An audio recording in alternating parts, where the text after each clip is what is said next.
Section 31 failed Star Trek's New Frontier, but Tawny Newsome's comedy can get it right.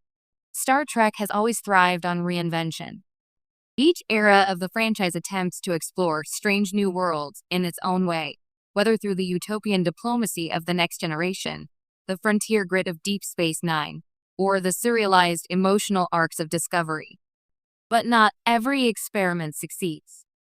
One of the franchise's most ambitious concepts, Section 31, was meant to bring a darker, espionage-driven lens to Starfleet's ideals. Instead, it fell short, struggling to define its identity within Star Trek's optimistic framework. Now, with Tawny Newsome at the helm of a new comedic project in the Trek universe, there's a chance to finally do what Section 31 couldn't: tell bold, innovative stories that expand the franchise's frontier without losing its heart. The promise and pitfall of Section 31. First introduced in Deep Space Nine, Section 31 was a bold narrative move. Here was Starfleet's secret police, operating outside Federation law in the name of security. The idea provided a perfect counterpoint to Trek's utopian ideals, showing that even in the 24th century, shadows linger beneath the bright Federation banner. In theory, a spin-off focused on Section 31 could have been a game-changer. James Bond meets Star Trek, blending espionage, moral ambiguity, and interstellar politics. But in practice, Section 31's execution fell flat. By the time Star Trek Discovery introduced Michelle Yeoh's Emperor Georgiou into its Section 31 storyline, the concept felt less like a daring critique of Starfleet and more like a half-baked attempt at edgy intrigue. The Section 31 show announced years ago seemed stuck in development purgatory, and even as it re-emerged as a made-for-streaming movie, skepticism lingered. The main problem? Section 31 tried to graft a cynical spy thriller onto a franchise that thrives on hopeful storytelling. Instead of expanding Trek's frontier, it risked shrinking it to paranoia and moral compromise. Comedy as Star Trek's New Frontier. If espionage was too heavy-handed a way to explore Starfleet's flaws, comedy might be the perfect tool to strike the balance. Enter Tawny Newsome.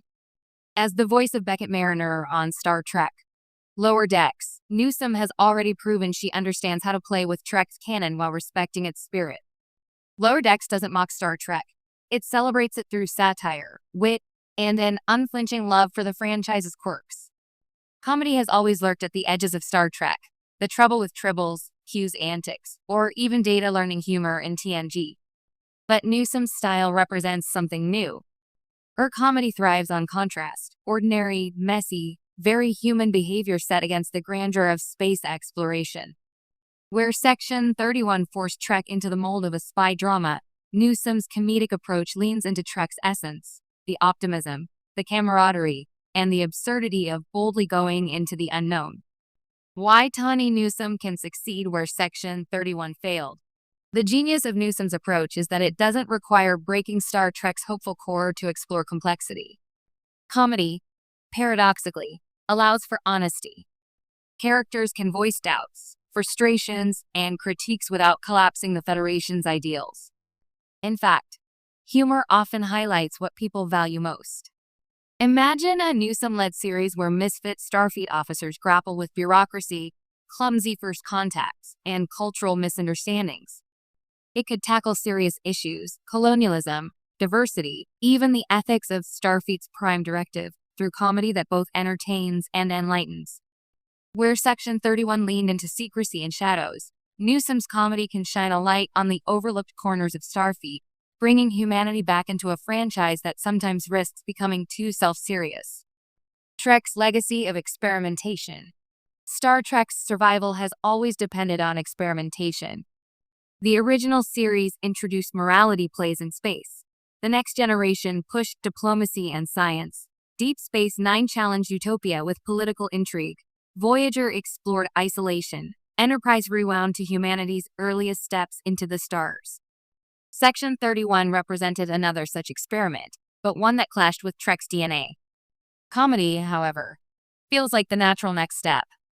In a world where prestige sci-fi often takes itself too seriously, Star Trek can distinguish itself by embracing humor without abandoning depth. Lower Decks already proved fans will embrace Trek comedy if it's done with care. Tawny Newsome's voice as a writer and performer can guide this next phase with authenticity, sharp humor, and deep love for Trek canon. The future frontier. Section 31's failure doesn't mean Star Trek can't explore new frontiers. It just means the franchise needs to be smarter about how it expands. A spy thriller approach may have been too cynical, but comedy offers a way to tell fresh stories that are both innovative and true to the franchise's ideals.